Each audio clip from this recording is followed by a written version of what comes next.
Good morning. Welcome everyone to the HAI Weekly Research Seminar. This week, we are thrilled to announce that HAI is co hosting with the Stanford Aging and Ethnogeriatrics Research Center. I am Vijay Periyakoil and a professor of medicine at Stanford University School of Medicine and also the director of the SAGE Center. Our speaker for today is Dr. Juan Banda. Dr. Banda is a PhD in computer science and also serves as assistant professor at Georgia State University. His research interest is really focused on how to improve life and quality of life for older adults using the latest and most innovative computational technologies. And he is funded by the National Institute of Aging through the SAGE Center. The title of his talk today is very intriguing. It's called Are Phenotyping Algorithms Fair for Underrepresented Minorities Within Older Adults? Dr. Banda is going to discuss probabilistic phenotyping algorithms for common clinical conditions seen as people get older.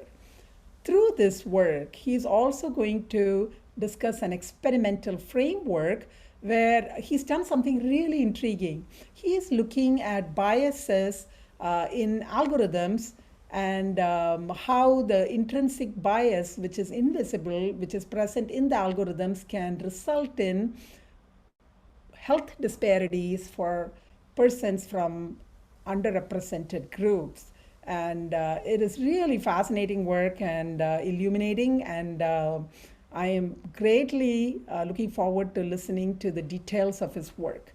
And I welcome you to join, be active participants, ask a bunch of questions, post it in the chat box or through Slido, and hoping for really sort of interactive discussion with an all teach, all learn kind of format. Before we begin the presentation, just a few housekeeping logistic details. We have the QR code on the screen, and you can ask questions through Slido, or you can click on the link that will be in the chat shortly. If you look at the Zoom chat link, we'll have the link, and you can click on that and through that ask questions. We are really counting on you to ask all kinds of questions so that we can build this framework and this very important topic together using Dr. Banda's expertise. After Dr. Banda does the presentation, I'll pull out questions from Slido and we'll try to answer as many questions as possible. The recording will also be available afterwards through a YouTube link that HAI will send out. And so we think of this as a process and a conversation. So thank you so much for joining us again. And I am handing off to Dr. Juan Banda. Please welcome him.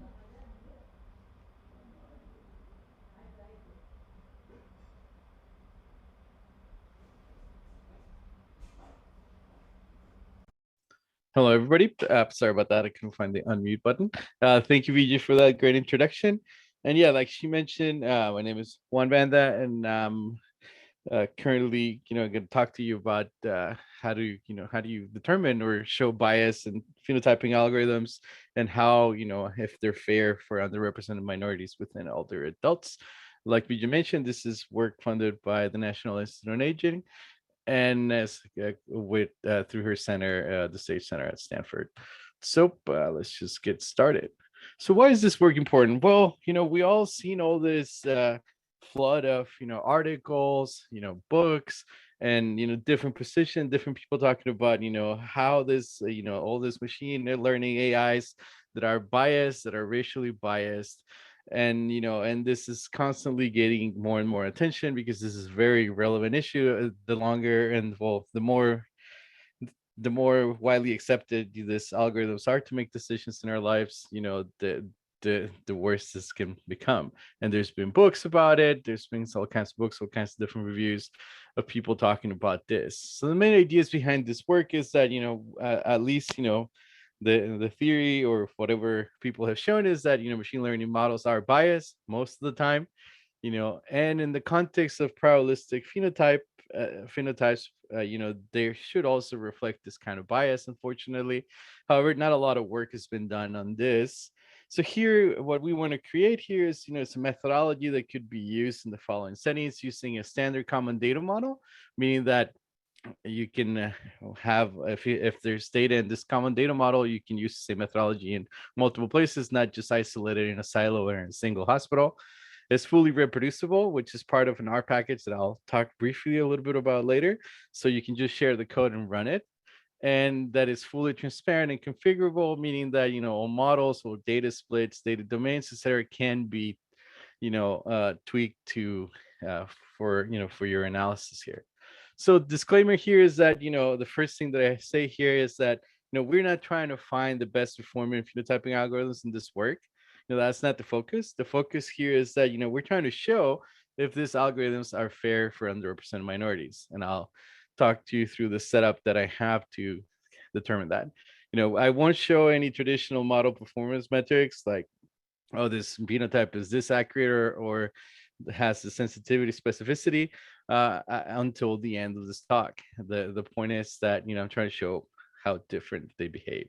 The data we use, this was Stanford Healthcare Medical Center EHR data up until 2018, roughly 3 million patients. And the data included, all medications, codes, laboratory records.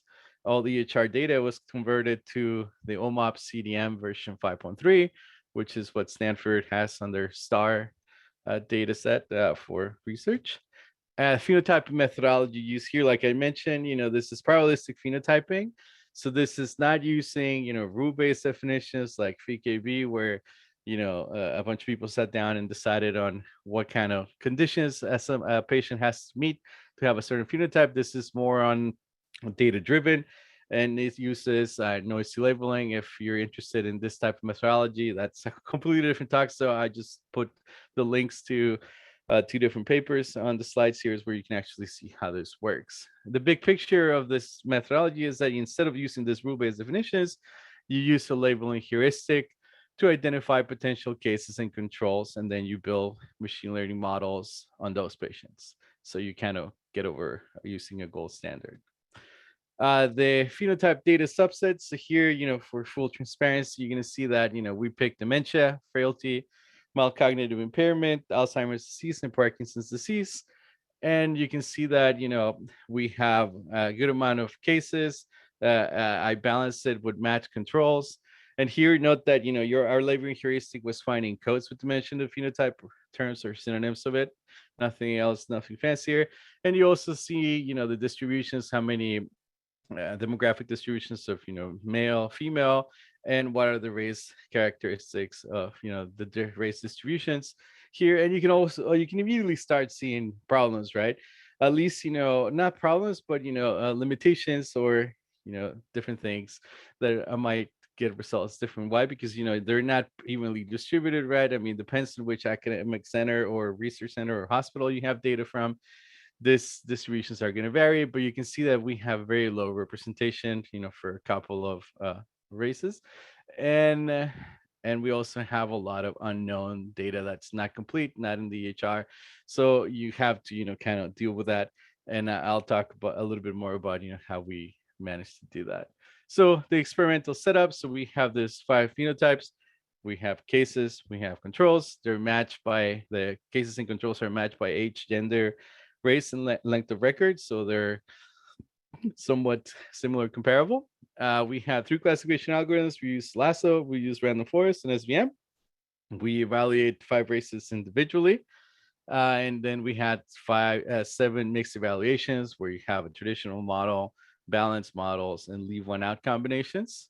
So this brings us to have around, 800, 180 models. And, if you evaluate, in separate different data sets, you have, different model, over 1,200 models and 3 different metrics. The metrics that we're going to talk about are, accuracy, which is, the fraction of assignments the model identified correctly. And again, we're doing classification. We're not doing any prediction or anything like that.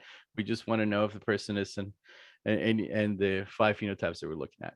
We're doing sensitivity, which is the proportion of positives that are correctly identified, and specificity, which is, how many of the negatives are correctly identified. Sorry. One, this is VJ. Before you go forward, we are not able to see your video. So there was a question in chat asking if you might be able to turn on your video. From my face, I don't have Yeah. a camera. Uh, Sorry. Yes. But the slides are fine, right? yeah, no, but you're not able to turn on the video? No, I don't have a camera on this computer. I Sorry. see. Got it. Okay, no problem. We just Yep. wanted to check. Okay.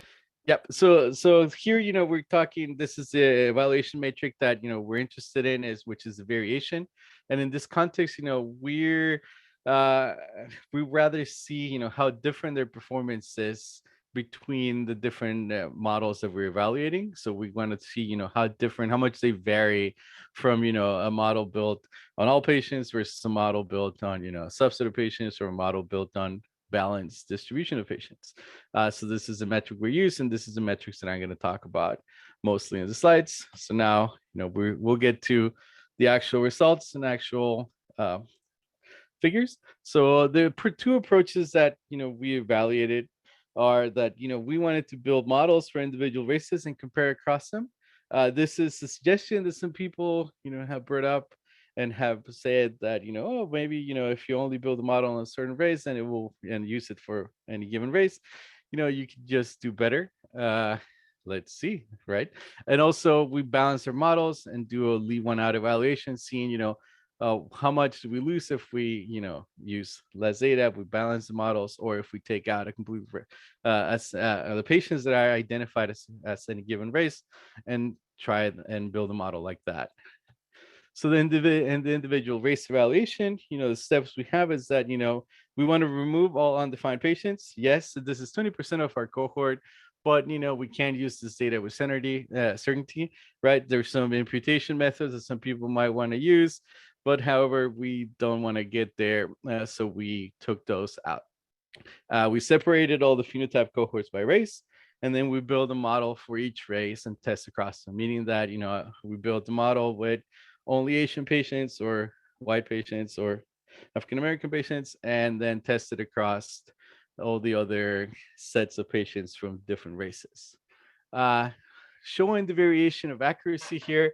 We have so many experiments and so many plots to show, but I picked, some of the ones that drive the point nicer, in the sense that, so here we are using accuracy and how much the accuracy varies across the phenotypes, and for random forests. So you have that, at least in this plots, or in this tables, the white or less.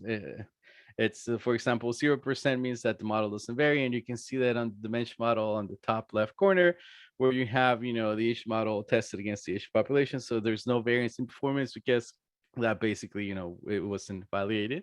I mean, it makes no sense to do that, since you train the model with all the Asian patients.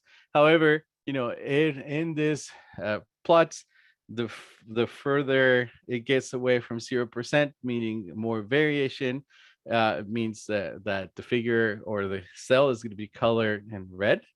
So basically, in very high level terms, if the redder the cells are, the worse it's performing, or the more the models are varying. So that's not good.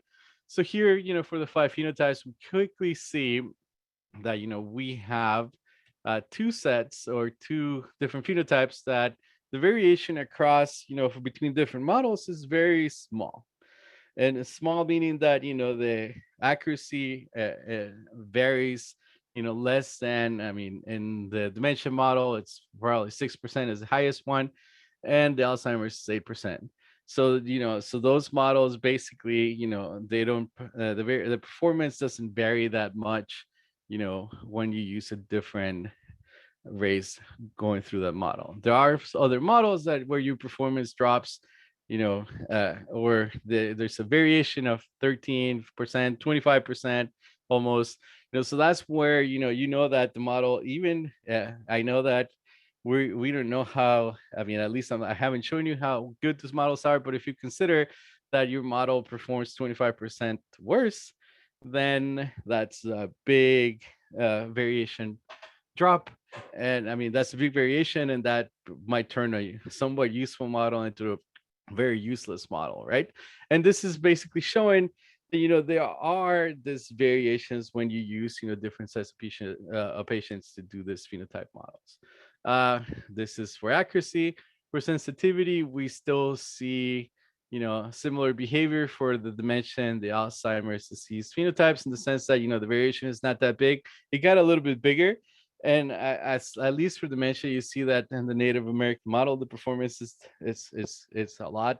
It varies a lot, and this is because we had just very few patients for to build this model. But the overall trend is that, for those two phenotypes at least, the variation is not that big. For the other ones, it's fairly constant, where you have, up to 25, 20, 23% drops or variations between the performance of the models and sensitivity. For specificity, again, you see the same patient, the same pattern, sorry, for dementia, and you see the same pattern for Alzheimer's disease, where, the variation is not as much as in the other ones. What are the caveats of this approach? Well, all this analysis are as good as your underlying data, and it's how reliable and how much you have, right? So you saw that on those, at least with the Native American models or Pacific Islander models, we have very few data, very little data. So those models have this huge or bigger variations in performance. Small racial representations will lead to some non-generalizable results. That's what, most people know. And also the phenotype complexity plays a considerable role, and this is something that, we'll be further uh, eh, talk about in this talk. So this is, kind of where the conclusions are going. So now for the second type of evaluation here, we're going to do a balance, which is basically, leave one out evaluation. And here, a balance and a leave one out evaluation, where the steps are, again, we remove all the undefined patients, which is 20% of the cohort. We build models the traditional way, which, most people, at least, common practices to use as much data as you can. Why? Because a lot of these phenotypes and a lot of different settings, you're not going to have that much data, right? So you kind of have to use as much as you can, if that, even if that means that, your race distribution is not balanced, but that's what you need to do when you don't have that much data. You can also, here we experimented by building the models balancing the data by equal race distribution. Notice that I put a star there because we had to pick a certain number of a certain minimum of patients. So we picked around 100, 150 to be the minimum. And also we build the models leaving one out, meaning that we left a single race out. And this is, you can see where, this is a systematic evaluation of, okay, what happens if I do this and that, where you're actually taking a look at, what is happening and all these different configurations. So for the variation of accuracy across phenotypes, again, we have that for dementia phenotype, the model, when you have a full model, the performance, across different races is not, it's actually doesn't vary that much. And we also, when we have a full balanced model, that performance, that variation drops a little bit, which is what, you would expect, right? Because we have a better distribution of, races in the data that goes into, the machine learning model. So therefore, you expect this to drop a little bit. The same thing goes for, Alzheimer's disease, where, you have the performance doesn't vary that much. And this is consistent with, what happens when you're actually doing the phenotypes on only single, race model, and only single races, those individual models that we evaluated before. So that's showing some trend that I'll talk a little bit more later. But you also see that all across the board, when you leave out certain races, especially when you leave out, your white race, when it's, that's the most represented, or the ones that you have the most patients in, you get those big variations in performance. Why? Because your data, first of all, it has less. Second, it has, it's part of the bigger part of the data set is the one that you're taking out. But you also see, across this thing, frailty, mild cognitive impairment phenotype models have, those big changes in variation. For sensitivity, again, we look at the same, we see the same patterns, right? For at least for dementia and Alzheimer's disease, those phenotypes have very little variation, and frailty and mild cognitive impairment have bigger variation. Same thing for specificity. And and this basically holds very consistently, as you can see, for two phenotypes and for that don't have that much variation, and you have this other two phenotypes that do have a lot of variation in it. So, what is this showing again? The caveats of this approach, it's you're only as good as your data. Building balanced models is hard, especially when you have, an institutions that don't have much diversity. But again, luckily now at this day and age, you have all this federated learning approaches or large data networks where you can actually, do better at that. But if you're doing, single hospital, single site studies, you might encounter some issues. And and also you can start seeing with all the plots that I showed and the ones that I didn't show, that this becomes a huge combinatorial explosion of analysis that could have been performed. So what about the performance? So now I talk about, how much these models vary. I showed that, some vary very little, some vary a lot, some vary up to like 25%, meaning that, do I still have a model that's good or not? Right. So if you have a model that's 99% accurate, which is very unlikely, but if you do, taking the 25% hit in performance wouldn't be as bad as when you have a model that's 75% accurate and then you take a 25% hit. So looking at the random forest for the first scenario where we actually just use the individual race models, you see that random forest doesn't perform as bad for for dementia, frailty. So some of these phenotypes could be could be definitely used to categorize patients. The same thing for lasso. So you see not a lot of different, performance variants. You also see some phenotypes or at least some models where, the performance is, 50% accurate. Therefore, that's not very, that wouldn't be very useful. And imagine taking a 25% performance hit on any of those models, they become completely, unreliable. For SVMs, again, uh, as expected, some of the models kind of perform better. But so you're still in the territory of, for some phenotypes, you could afford to take some of that performance hit, but for a lot of them, you shouldn't. And in most typical phenotype places, approaches, going from 85 to 60%, it becomes unacceptable.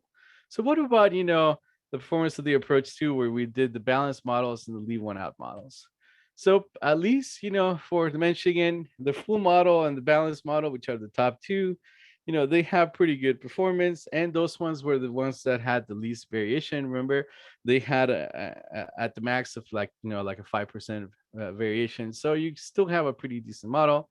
And also as you can expect, when you leave out the Native American or Pacific Islanders, the performance doesn't really change, and you can tell that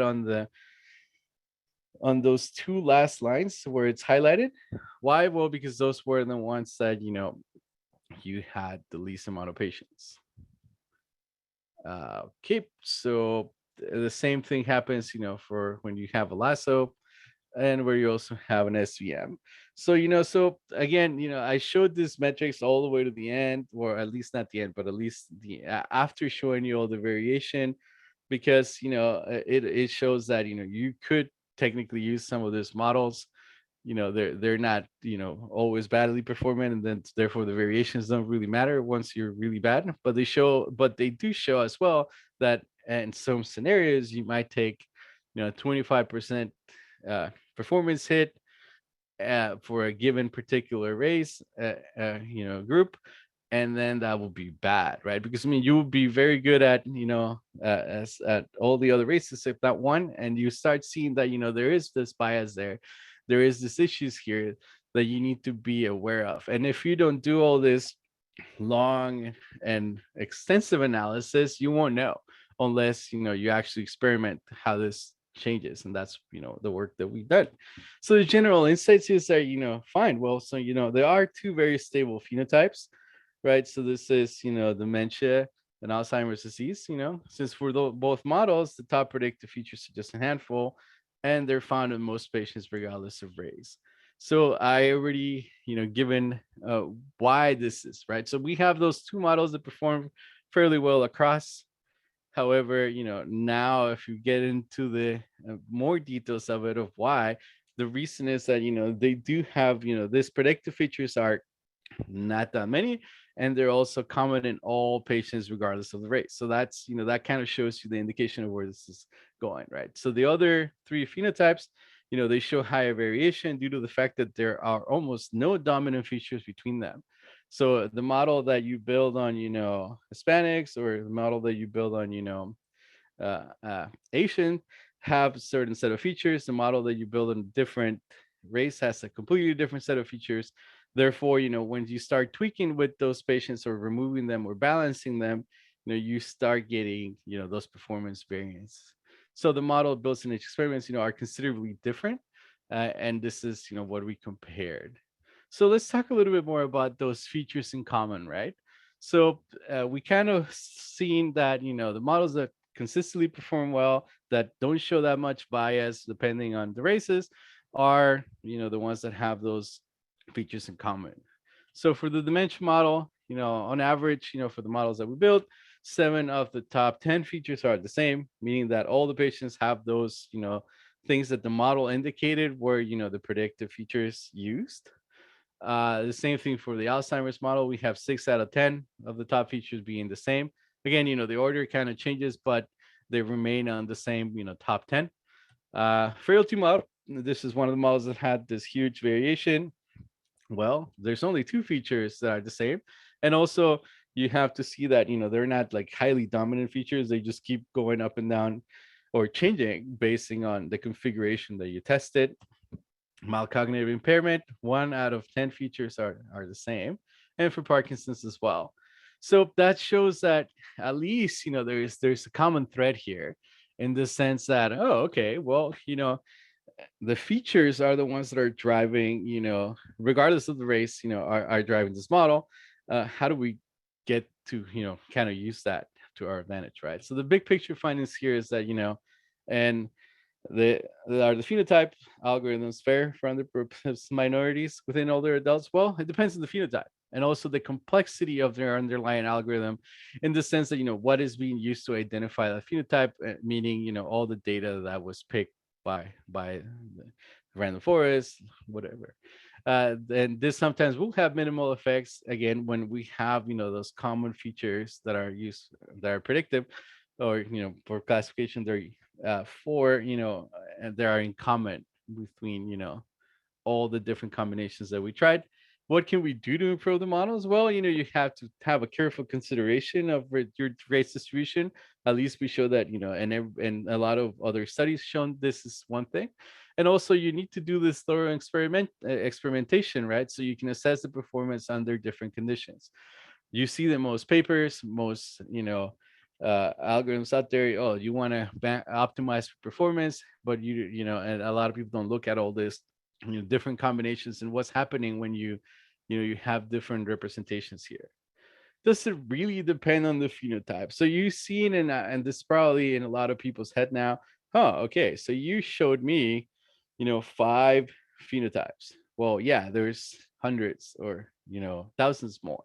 Well, this is going a little bit outside. So that was only for those conditions that affect or older adults, but just to see and to show that if this is just a some spurious finding on those phenotypes picked. We looked at same methodology with 16 other phenotype models, ranging from type 2 diabetes, myocardial infarction, atrial fibrillation, etc. Not necessarily for older adults, so we added that extra variable in the mix. We looked at and we saw that at least 10 of those phenotypes, the performance varied widely, again under the same framework of do the evaluations, and by individual race, doing the balance, doing the full model, and doing the leave one out. And the theory here, to why this vary widely, is that this wider age ranges, it equal to wider performance variance. And this is something that we're still looking into. Why? Well, because a lot of this, the age patients with smaller well, younger patients might have less data. Patient might have visited less the hospital, so therefore they might be missing data, or things like that. For those the other 6 phenotypes, the performance is actually very consistent. in the sense that similar findings where that the common features is happening on all patients across the race spectrum. So here, we did find that at least for those six phenotypes that didn't vary that much, we have uh the same pattern of these features not changing across the races. So that's something to really look into. So some of the paths that some of that are logical was, okay, what about improving the models, right? Because what I mentioned and what I showed you was just using all the models, using cross validation, a little bit of a grid search, but nothing too elaborate or nothing. We didn't tweak them by hand. We didn't change a lot of things on those models. We were not focused on tweaking the models. We were looking at the data. We were more interested in how the data behaved. So obviously, one of the things that people might think is that okay, we need to tweak the model settings, to get a better overall performance. Well, and some people, and this is thought that it's in some of the literature, and by discussing with other colleagues, so the better the model, the less bias, right? So some people were thinking about this. Well, actually, at least in our scenario of probabilistic phenotyping, this was completely wrong, in the sense that we actually managed to increase the bias. In most cases, when we were actually optimizing the algorithm to perform the best. So we ran this very wide grid searches for the parameters, and we actually found that the bias, when we did the variation analysis, once we found the optimal solution, at least in those searches, we did the variation evaluation, and that variation actually grew in most cases. So that's actually making it worse. And what do a lot of the production algorithms are? Well, a lot of those production algorithms or algorithms that are used are very highly optimized for precision, accuracy, F1 score, whatever metric you want. So by actually making better models, we actually increase the bias. So what about just this balance in distributions? Well, yeah. So this is one of the solutions that is widely proposed in literature. A lot of people are using this. This is definitely one of the best approaches to fix the models with the ones with common features, though, right? It doesn't work for all models when there's no common features between the patients, right? And obviously, when we're talking about features here, we're using the very highly dimensional space of all their codes, all their prescriptions, all their labs. So you can see how this is very big space to look at. And obviously, in more constrained environments, balancing the classes is usually what most people in machine learning do, but it doesn't really work here. On the question of okay, should we use one model per race? So that's something that I read a couple of papers that are doing this, and after discussing some people, that's an open question.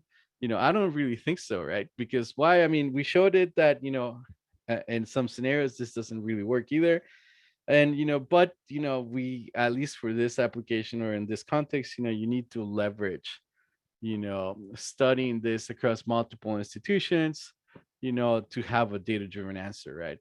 So far, the results of this work have been in one institution. So, that's something that needs to be ported somewhere else to generalize it. New and exciting, and part of how to improve this, right? So we already kind of latched on to the fact that these features were the ones that were driving the models that didn't vary much versus the models that didn't have features in common that varied a lot. So this is where this work is leading, and this has not a lot of results in this so far.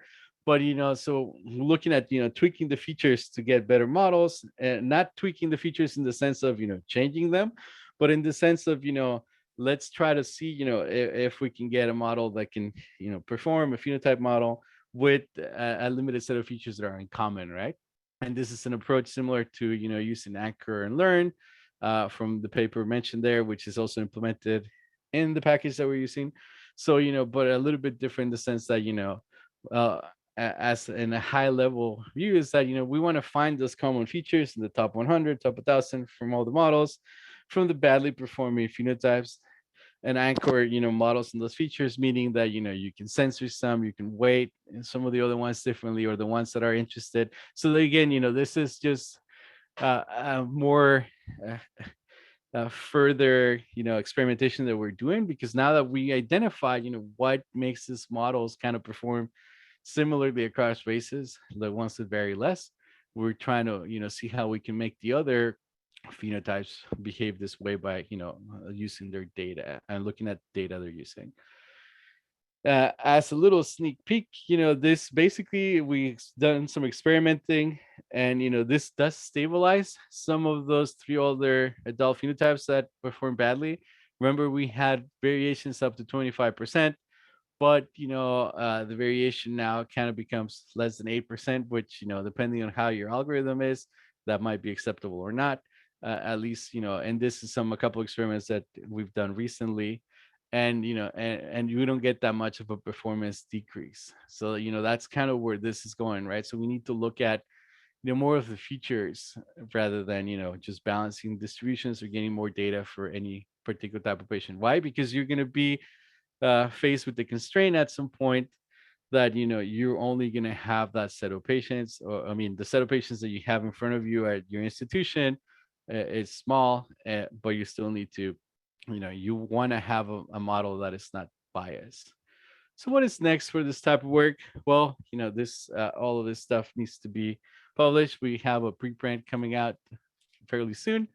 All the methodology that I mentioned, and this is the reason I tied it to this Aphrodite package and a common data model, is that the package is going to have all this framework implemented there, so it will allow you to turn on and off which evaluations you want to do. It will automatically do all the evaluations of subsetting the patients and running the models and giving you the outputs, and showing you the features and all these plots that all these tables that I showed. So all that should be automated in this package fairly soon once the preprint is out. Obviously, there's a lot of additional fairness metrics. I didn't talk about any of more modern metrics that people have developed in the last couple of years. Here we were just using something simple and something quick, like like the variation of performance. So I'm planning on implementing other metrics to evaluate how these models behave.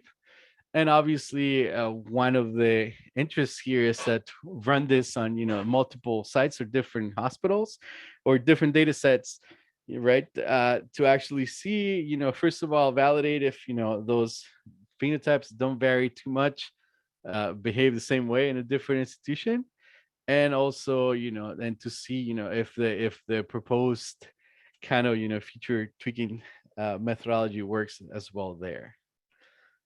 So yeah. So acknowledgments. This is work done, on the guidance of VJ Priyakoil, Nigam Shah, and Sage Center at Stanford, and this is the funding for this work. Uh, if you have any questions, comments, now we have a pretty good amount of time to have questions, and I see that some questions are popping up in the chat, and I'm pretty sure on Slido.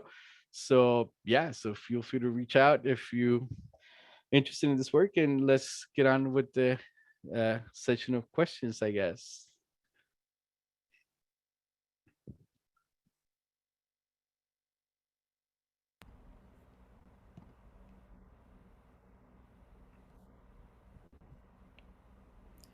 Thank you so much, Juan. That was a really fascinating presentation. And I think that the first thought in my mind was when we think about clinical practice guidelines, right, as we're taking care of patients, something pops up on the computer and you just assume that it's the algorithm or whatever pop up that it's telling you based on best clinical practice has already done the due diligence, and you just go by it, and our job is to follow it. And I think the biggest aha for all of us, at least for me, is in looking at your work, is that you cannot assume that the algorithms that tell you what the right thing to do are fair and bias, from and free of bias. That's the big question. Or, who guards the guards, right? So that is the biggest thing that I got out of there. And I think there are a ton of like really key questions in the chat here from our listeners. So the first thing that I wanted to start out with is people are asking questions about definitions. For example, there is a question, and I thought we could start out with that first and then go on to the more sort of detailed, complex questions. There is a question about, can you define the term phenotype, and what does feature mean in this context that you're talking about, and how do you want determine the importance of the features that you've identified? Maybe we can start with that, and then I have a ton of questions, so I think we'll have to do like lightning rounds Yeah, answering. no, that's good. So phenotype to me, at least, it's basically, the group of patients that have, any given condition. And here is, dementia, or, mild cognitive impairment, frailty. That's how I define the phenotype.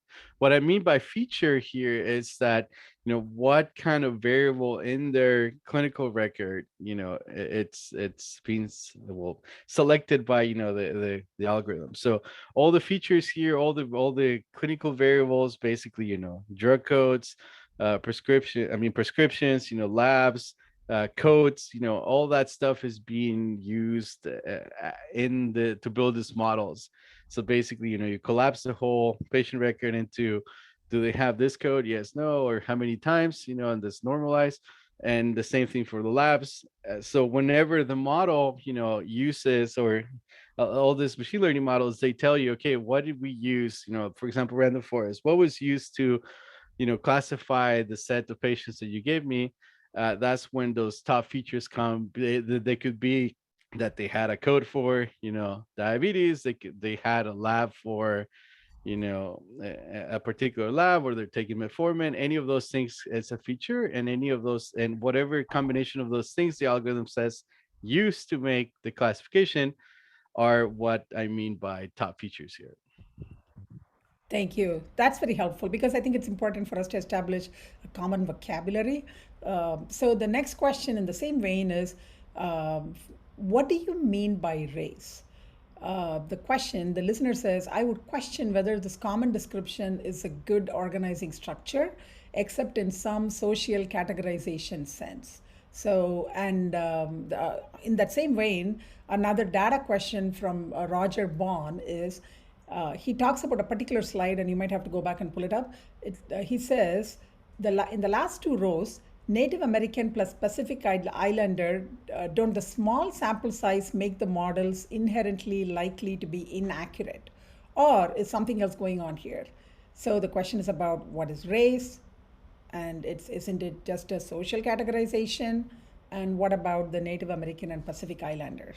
Oh And yes, okay. So I'll start with the race questions first. Yeah, obviously, that is the social construct. That's, how people. I mean, it's just a way to classify people that is, highly unprecise, and it's very incorrect. However, in the context of the data that I'm looking at, every single person or every single patient has that defined for them, or it's either the answer to it, or, and that's how it gets into the data, right?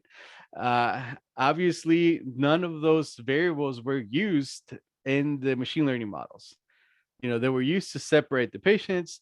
They were used to build the subsets, but they were not used as features for the model. So that's, one key thing there, that, we did not, that's not muddling the waters at all, with in terms of what goes into the machine learning algorithm. The second question, can you repeat that second part of that question? I think you're muted.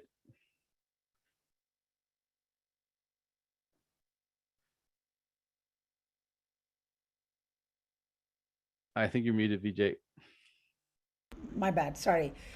In one of your slides, the last two rows show a very small sample size for Native American and Pacific Islanders. And the question I think is really valid, which is, small sample sizes make models inherently, more inaccurate, or is something else going on here? Is the question from Roger Bond. Yeah, no, that is 100% true, right? And it was very hard, to actually find a lower bound, with enough patients, to build those models, right? So you can't build a model with 10 people, you can't build a model with 20 people. So we had to pick, as much as we can find, and then balance everybody out. We also did, some bootstrapping and different techniques to kind of bring, this numbers a little bit up.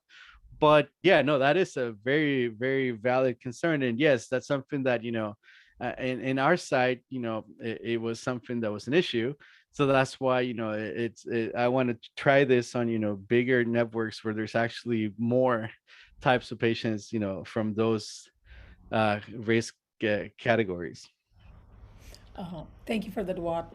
More questions on clarity related to race. So Zana is asking, how reliable is the race variable? Is it self-reported or was it imputed? And then Michelle Elam asks another question about race, where she's saying, how are you defining race, especially since most people of color in the US are mixed descent. So even a single race is not really homogeneous, not to mention race and ethnicity as evolving social categories. And there's also work that's been done talking about ethnic porosity. So a person might self-report as one uh, ethnicity or race, and then down the lane, get more data perhaps, and then change their reporting. So that's the question. How was race identified? Was it self-report or imputed? Yes, from my understanding, it's self-reported, right? So we did not do any imputation. So around 20-25% of the data in some case, and for some phenotypes, had a race unknown. So all that data was, push aside. I didn't use any of that data because, it didn't have it there. So we didn't do any imputations. Just whatever, the patient self-reported at some time. I know there's been work that shows that even that variable changes across people's, clinical records in some places. So we just use, whatever was reported at the time of, that we found the code for the phenotype to do the cohort building. Uh, yeah, I remember that it was all self-report, so that's very helpful. Another question about the term phrenology. Michelle says, I think when I hear phrenology, I think of the long debunked 19th century positivist theories of race as something visible on a person's face or body, and that is understandably a flawed approach, and it is bringing up in her a concern. Is this a legitimate model of identification of race and ethnicity? And she wants your comments. Before you get there, I'll just add that completely agree that this is really sort of an older way of thinking about things. Having said that, we are limited by medical records, right? And that's sort of the starting point. And even if the data are flawed, the disparities are still being promoted by intrinsic biases in the algorithm. That's what I understand. But Juan, we'd love to hear your thoughts. Yeah, no, no, no. I definitely agree with that. With that, right? I mean, that's definitely flawed. We are stuck with, whatever the EHR says. However, by not using that variable in the process of, building the models, I mean, it's not a feature. We do see differences between sets of people, right? Because that way, and that is shown, by taking one out or by just building the model of, on one set of people, even though, that's self-reported, that's what the EHR says. You do see the differences, at least in care that they had. And that, that actually transfers into what the algorithm picks to use to separate the people. So therefore, even though, that variable is there, at least it's worth taking a look at, how skewed or how different can the models be, if it's taken into consideration, or at least, in the people that fall underneath it, right? Thank you, Juan. Another question. You mentioned that the distribution of patient types in the data that you used, and you've are self-reported. You've already talked about it. Have you thought about how the results might be different if the patient distributions better reflected the general U.S. population? Right? You took data from one institution, and it was my understanding that you were developing the model here and refining it and making it as accurate as possible. And then your plan is to use it in a larger national data set. That was my understanding. But could you say more about that, please? Yes, no, so that's definitely it, right? So the framework was developed, with the set of data there. However, by using a standard data model, this framework can be run on any data set that has that is converted to the data model. So the next step, and I already have a couple of people that want to run this, is on a large 150 million people claims data set, right? I mean, it is claims data, so it's going to be different.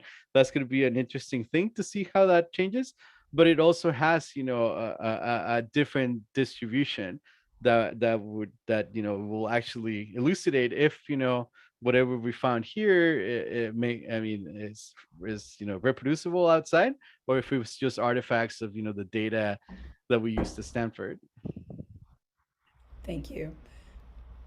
Question from Mohammad Shuman.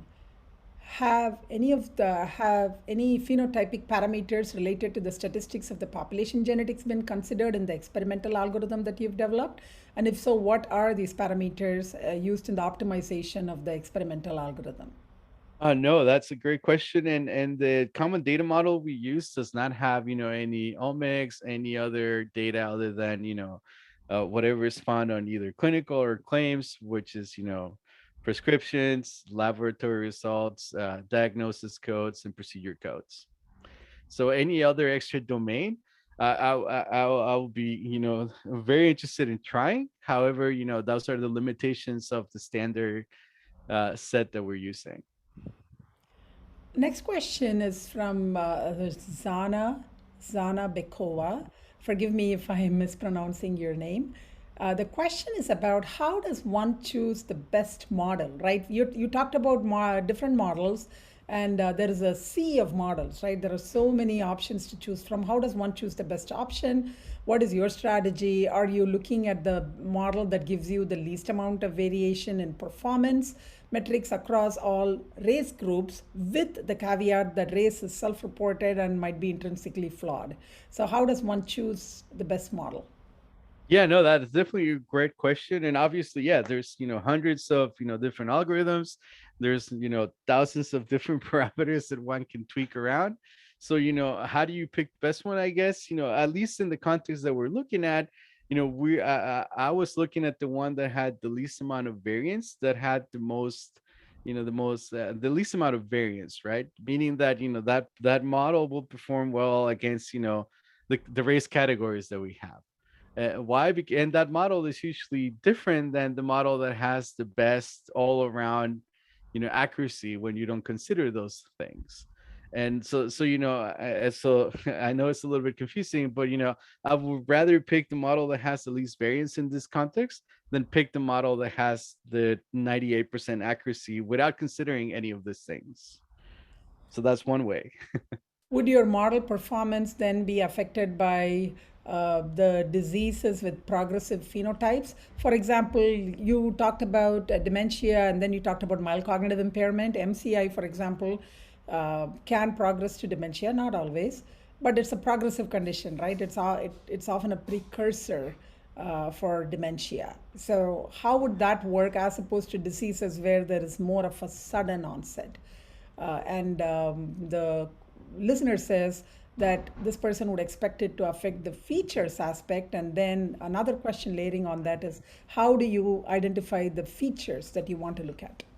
Oh yeah, no, that is a great question, and it's definitely that is on the future work kind of thing, because yeah, this phenotyping methodology, the collapses the time factor, right? And a lot of phenotyping methodologies that you use kind of collapse time into binning occurrences of features. So we haven't looked at anything that has progression because of that particular case. Obviously, you can try and basically look at patient records at every single time step and try to build a more sophisticated structure to look at that, but it will be you will add immense computational expense. So at least that without the time constraint, this is what we think it works. But considering progression, definitely, and I can totally see how the features will evolve over time. And obviously, having a high count of a certain feature at the time that you get diagnosed, it's not as useful as knowing how that increased with any particular and within any particular time window, right? So that would be a different thing to look at. Thank you, Juan. Paul Manberg has a question about how you control for different sample sizes and the number of events included in the training set when you compare models built on different races. How do you control for sample size and number of events? So the way that we control is that we match our cases and controls, right? So if our case had 150 hospital visits, the matching control would have 150 hospital visits. It will have the same race, the same age, the same gender. So at least in those features, they're kind of matched. How many codes they have, that's a different that's a different way of matching. But at least in this context, we're matching it like that. But there are different ways of doing this, and there that could yield a little bit different results. Thank you. Harsha Wab wants you to speak a little bit about how your research and if your work with this model creation could be used to guide the creation of synthetic data, especially for underrepresented categories. Wow, no, that's a very good question, and at least from the perspective of what I do, I cannot really think of of an easy way of creating synthetic data. I know that there's a lot of companies and there's work that basically looks at the distributions, looks at the counts of different codes, and that's how they build this cohorts of similar patients. But at least for this work, I don't see a clear or direct way of generating data from it. Thank you, Juan. So last, I think we have 3 more minutes. So last two questions for you. One of the listeners is saying a problem is that race is often a poor representation of the etiology of these disorders. For example, using income, area of origin, other social determinants of health, right? Patients' income, wealth, education might be better at explaining some of the variation as opposed to race per se. And we do know that communities of color have long been burdened by various other social determinants that cause intrinsically the disparity.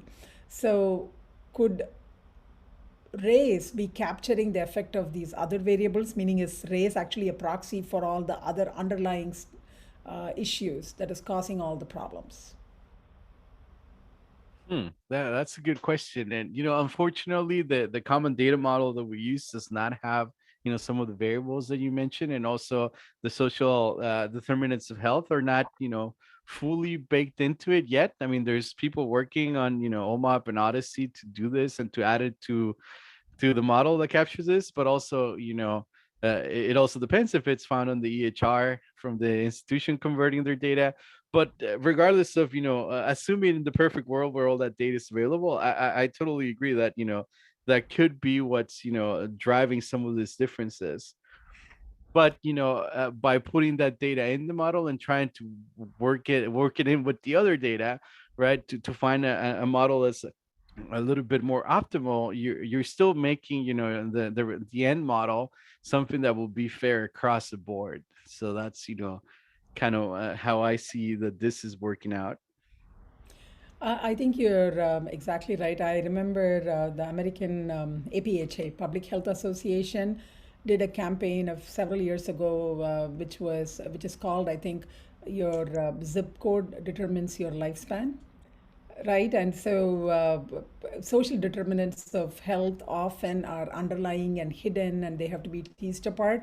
And race can just be a proxy, which is what you're talking about. So, completely agree with that. So much more work to be done. So, in that vein, I want to thank all the listeners for tuning in and ask one last question to you, Juan.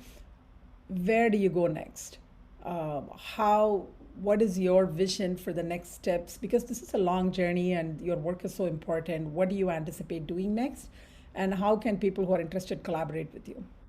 Well, that's a great question, and definitely, getting the framework out there for other people to try, trying it at different sites is definitely the next immediate goals, and obviously, cracking or at least zooming in better on how to play with these features, or at least arrange these features to actually for to make the models be more robust and less biased. That's basically the three places to look at, or at least that I'm looking at next.